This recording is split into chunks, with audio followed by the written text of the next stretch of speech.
Israel Hamas युद्ध को लेकर दुनिया दो धड़ों में बटी हुई दिख रही है। एक तरफ अमेरिका की अगुवाई में ब्रिटेन, जर्मनी, फ्रांस जैसे देश इजराइल के साथ खड़े हैं, तो वहीं दूसरी तरफ हमास के पाले में यमन, लेबनान, चीन और रूस जैसे देश खड़े हैं। रूस शुरुआत से ही हमास के नेताओं की मेजबानी करता रहा है। यहां तक कि युद्ध शुरू होने के बाद हमास का एक प्रतिनिधि मंडल रूस की राजधानी मॉस्को गया था, जहां पर उन्होंने रूसी विदेश मंत्री सरगेई लावरोव के साथ सीधी मुलाकात की थी। रूस खुले तौर पर एक स्वतंत्र फिलिस्तीनी देश की वकालत करता आया है, क्योंकि वो मिडिल ईस्ट में अपना प्रभाव और ज्यादा बढ़ाकर अमेरिका की ताकत को कम करना चाहता है।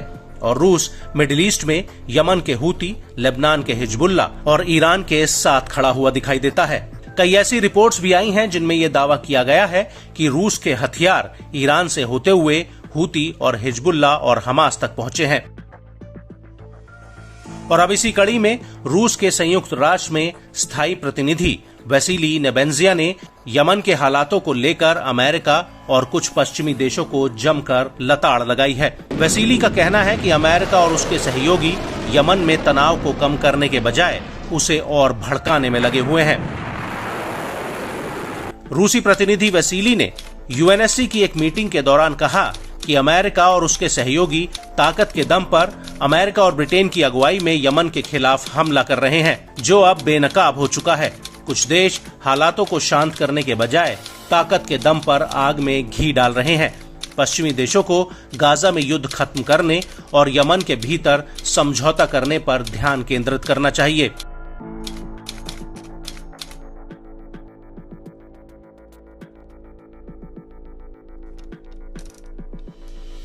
रूस के राजदूत ने अपने इसी बयान में आगे कहा कि अमेरिका और ब्रिटेन के यमन पर हमला करने के करीब 6 महीने बाद भी वो यमनी सशस्त्र बलों की ताकत को कम नहीं कर पाए हैं। हूती का तेल अवीव में ड्रोन हमला इसका सीधा सबूत है। हकीकत में हूती की क्षेत्रीय उपस्थिति और मजबूत हुई है। उसने जहाजों पर हमले बढ़ाए और तेल अवीव में हमले के बाद उसकी लोकप्रियता और बढ़ गई है।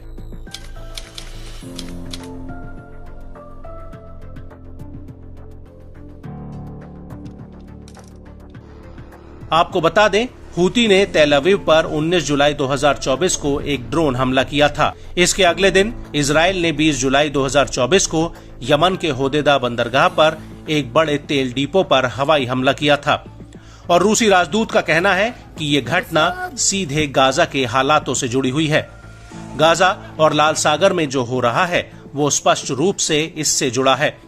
रूस का कहना है कि पश्चिम द्वारा इजराइल को आंख बंद करके मदद देना पूरी तरह से गलत है। इसकी वजह से यमन के भीतर मानवीय हालात खराब होते जा रहे हैं और इससे यमन के कृषि क्षेत्र पर भारी मार पड़ी है।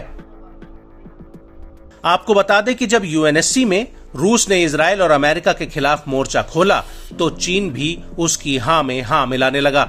यूएनएससी में चीन के राजदूत फू कॉन्ग का कहना है कि चीन यमन के ऊपर संयुक्त राष्ट्र सुरक्षा परिषद के प्रस्ताव को पूरी तरह से लागू करने और गाजा में तुरंत युद्ध विराम की मांग करता है।